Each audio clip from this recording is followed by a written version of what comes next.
মা বোনদের যে ভুলের কারণে সন্তান প্রতিবন্ধী হয়, অনেক মা বোন জানে না, এবং অনেক মা বোন না জানার কারণে পরবর্তীতে আফসোস করে। আমার মা বোনদেরকে বুঝতে হবে, তাদেরকে এটা জানা অত্যাবশ্যক এবং জরুরি। সন্তান পৃথিবীতে আসলে পরে আপনার দায়িত্ব শুরু নয়, বরং সন্তান যখন আপনার গর্ভে থাকে তখন থেকে আপনার দায়িত্ব শুরু হয়ে যায়। কারণ সন্তান এমন একটা অমূল্য নেয়ামত। একটা সন্তানের জন্য কত ধনীর দুলালেরা কত কোটি কোটি টাকা খরচ করে, এটা বলাই বাহুল্য। এজন্য ওয়ালা তুলকু বিআইদিকুম ইলা তাহলুকা, তোমরা নিজেদের দ্বারা, তোমরা তোমাদের হাত দ্বারা নিজেদেরকে ধ্বংস করে দিও না। এজন্য আমার মা বোনরা সবসময় মনে রাখবেন, সন্তান প্রতিবন্ধী হয় অনেক মা বোনদের ভুলের কারণে।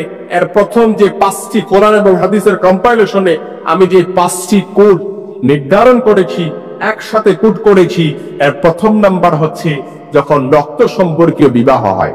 অনেক আছে দেখবেন, শুনতে খারাপ লাগলো এটাই সত্যি, অনেকে আছে দেখবেন নিজের চাচাতো ফুফাতো ভাই বোন একসাথে বিয়ে হয়, খালাতো মামাতো এগুলো বিয়ে হয়। এটা বিয়ে না জায়েজ আমি বলছি না, অবশ্যই জায়েজ, তবে সবার দ্বারা সবার ক্ষেত্রে প্রবলেমটা হয় না।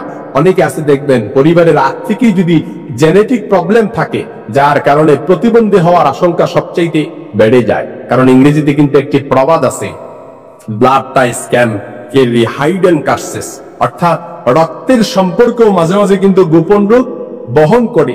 এজন্য অনেক মা বোনরা এক্ষেত্রে, অবশ্যই অভিভাবকরা এক্ষেত্রে সতর্ক থাকতে হবে। পরিবারের যদি আগ থেকে জেনেটিক প্রবলেম থাকে, তাহলে যার কারণে এগুলোর কারণেও দেখবেন অনেক সময় সন্তান প্রতিবন্ধী হওয়ার সম্ভাবনা থাকে। তবে এর কারণেই যে হবে এটা আবার ধরে নেওয়া যাবে না।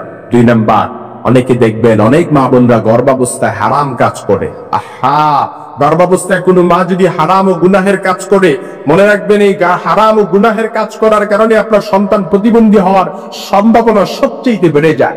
আপনি গর্ভাবস্থায় আপনি সময় কাটানোর জন্য গান দেখেন, মুভি দেখেন, সময় কাটানোর জন্য যদি অশ্লীলতা এগুলো বেহায়াপনা সবচেয়ে বেশি দেখেন, যার কারণে দেখবেন এই সন্তান পৃথিবীতে আসবে ঠিক, কিন্তু প্রতিবন্ধী হয়ে আসার সম্ভাবনা সবচেয়ে বেশি থাকে।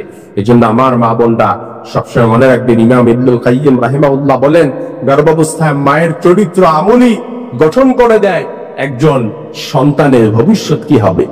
এজন্য আমার মা বোনরা সবসময় মনে রাখবেন, what a mother does the child remembers, অর্থাৎ মা যা করে সন্তান কিন্তু সেটাই মনে রাখে।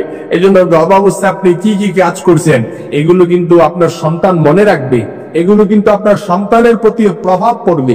এজন্য আমার মা বোনরা মনে রাখতে হবে যে এই কাজগুলো করার কারণে 3 নম্বর যেটা করার কারণে সন্তান প্রতিবন্ধী হওয়ার সম্ভাবনা থাকে, সেটা হচ্ছে আল্লাহকে ভুলে গিয়ে নামাজ না পড়ে বেশি বেশি করে আল্লাহর নাফরমানি যদি করে থাকেন। হ্যাঁ, মনে রাখবেন, সন্তান গর্ভাবস্থায় আসছে ঠিক, কিন্তু নামাজ পড়া ছেড়ে দিয়েছেন, আল্লাহকে ভুলে গেছেন। এগুলো করার কারণে এই মা বাবার গুনাহের কারণেও কিন্তু সন্তানের উপর প্রভাব পড়ে। ইমাম গাজ্জালী রাহিমাহুল্লাহর কথা, মা বাবা যে গুনাহ করবে এটা সন্তানের উপর প্রভাব পড়বে, মা বাবা যে কাজ করবে এটা সন্তানের উপর প্রভাব পড়বে। এই জন্য মনে রাখবেন, যে করবে নামাজ নেই, কোরআন তেলাওয়াত নেই, সেখানে বরকত কমে যায়, নূর কমে যায়।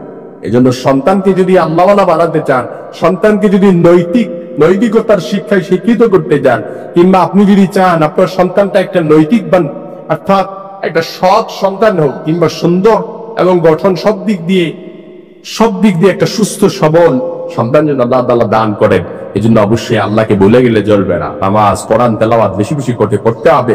4 নম্বরে হচ্ছে রক্ত সম্পর্ক, অর্থাৎ গর্ভাবস্থায় হারাম খাবার ও সন্দেহজনক খাদ্য গ্রহণ করা।